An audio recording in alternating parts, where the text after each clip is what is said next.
Hi there. Welcome to this presentation on video news. The first thing you want to that I want to ask is, who needs to know about video news? Well, when it comes to journalism and mass communications, everybody needs to know how to shoot, edit, and write for video. Why is this? Well, first of all, obviously, if you're going to go into television, you need to know this. But it's true for everyone else as well. If you want to work for a newspaper, as you know, newspapers are not just print newspapers anymore. They have websites, and on the websites, they have stories, they have photos, and they have video. So you need to know how to shoot and edit video and write a video story. Public relations practitioners have to create videos as well. To tell their stories, they create videos. So you need to know that. You need to know that. And then advertising always use videos. So anybody who's going into journalism and mass communication needs to know video. So how is video different than print? It's different in a few ways. First of all, it's much more concise. For a newspaper story, you maybe have 500 words to tell a story, most stories. And then if it's a longer piece, maybe you have 800 words. For a TV story, maybe you have a minute. Maybe you have a minute. A minute would be about 100 words. So it's not that much time. You really have to use words wisely. Another thing that video has is clarity is really important. I mean, even more important than in print, because with a print story, you can go back and reread it if it's unclear.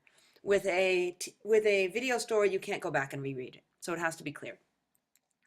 A video story is written in a more conversational tone, so you can use things like contractions and different types of language that you wouldn't use in a print story. In video, it's written in the present tense as well, so remember that. Okay, so how is video similar to print stories? Well, it still relies on the news values. Remember, impact, conflict, proximity. Those still apply. You still have to have a newsworthy story. Just because you have video doesn't mean it's a good story. In video, timeliness is very important. Video still relies on facts. If you have a factual error, the story is useless, just like in print. Video relies on good, clear writing. Like I said, it has to be clear and concise. You have to use good punctuation and good grammar, because someone is going to read this. So they have to know when to pause, when to stop. They have to sound like they're professional, like they're educated when they read the news. They can't sound like idiots, so you have to have good grammar. And then spelling still matters. You might not think so, but think about when you watch TV news.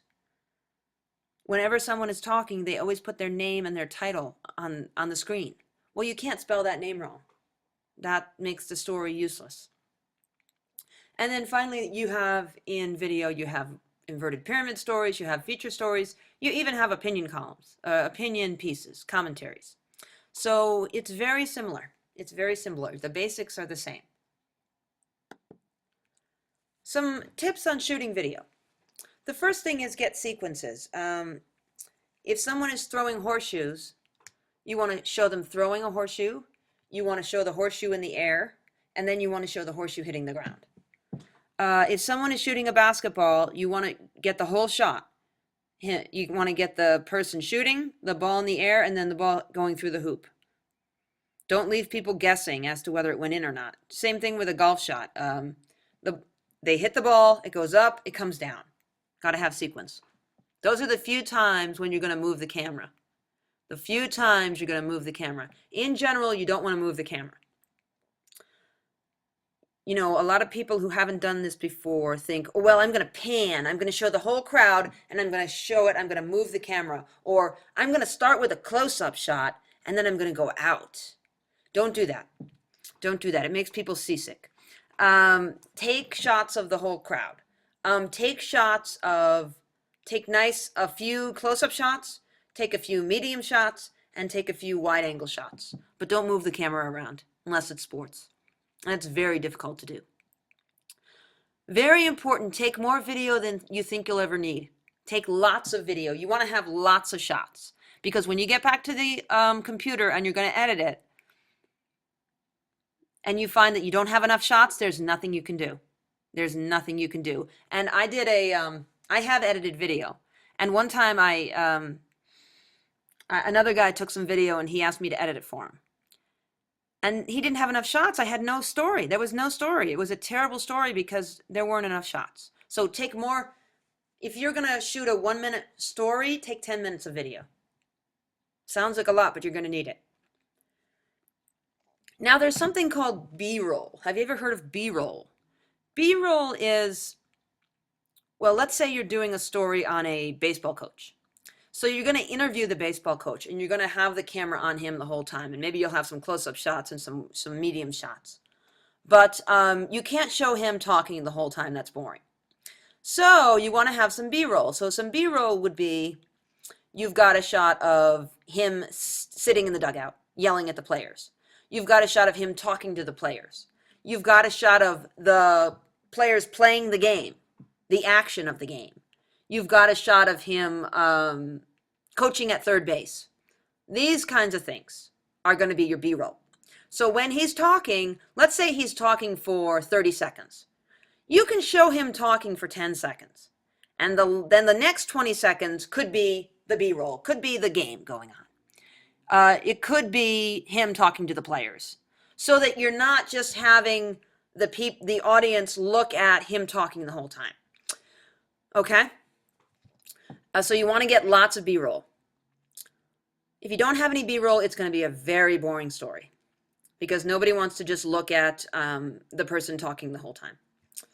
Let the shots last. Don't take quick shots. Let them last for at least 10 seconds. At the beginning, when you're starting, leave some empty space at the beginning of your tape. So that's just a precaution in case it doesn't work right at the beginning. Just some basic things. Make sure the sound is on. It's always a good idea if you're using a camera to have your headphones plugged in, and then you can hear everything. And then also, if the camera has a lens cap, make sure it's off. And then this is another thing. Keep quiet while they're talking. If you're interviewing someone, don't interrupt. Let them talk. In fact, maybe ask them 2 questions at once so that they can keep talking for a while. Because you don't want to have the reporter's voice on the final product. You don't want to have the reporter saying, "Oh yeah, that's great," or "Oh, I see." You don't want that. It's terrible. And you don't want a lot of interruptions on your videotape. So you want them to be talking for a while. Now here are some editing tips. I would say learn as many programs as you can. If you can edit a video on your phone, that's great. But learn as much as you can because you don't want to be tied down to one program. Don't try to use fancy transitions between shots. In other words, let's say you've got somebody talking and then he's talking some more, but it's later in the tape. You don't want to go you don't want to have those 2 shots right in a row with like a fade in the middle. That looks bad. That's not real good storytelling. That's kind of a crutch. So what you want to do is you want to use the B-roll in between your shots. So let's say he's talking about issue A and you want him to talk about issue B right after that. So have him talking about issue A, then use some B-roll, and then go back to issue B. It looks much better. Don't try to use fancy transitions. So use the transitions. For transitions, use B-roll. You can also, as I said, use B-roll for when someone's talking for any length of time. I'll just say it again because it's worth saying again. You don't want to have the person talking the whole time. If your whole video is people talking and we're looking at them, that's boring. So get a lot of B-roll.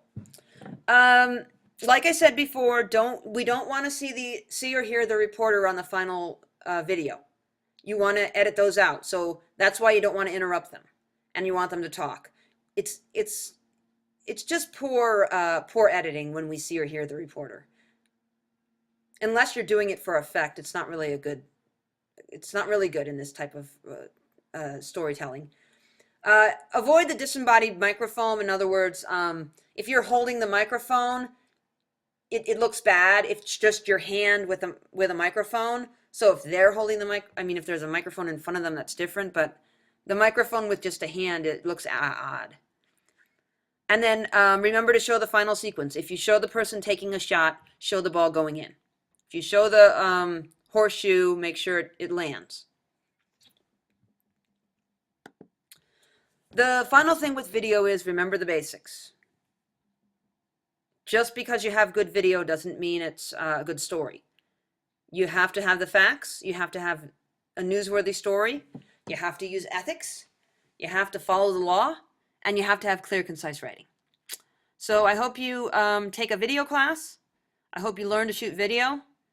And it's going to help you in your job search. It's going to help you be a better reporter.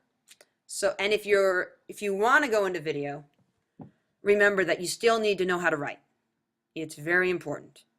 Producers and reporters need to know how to write because even if you're not writing, even if you're writing for the video, it still has to be clear and concise. And the other thing is, if you are a video reporter or a producer, the TV station's website is going to have real stories on there.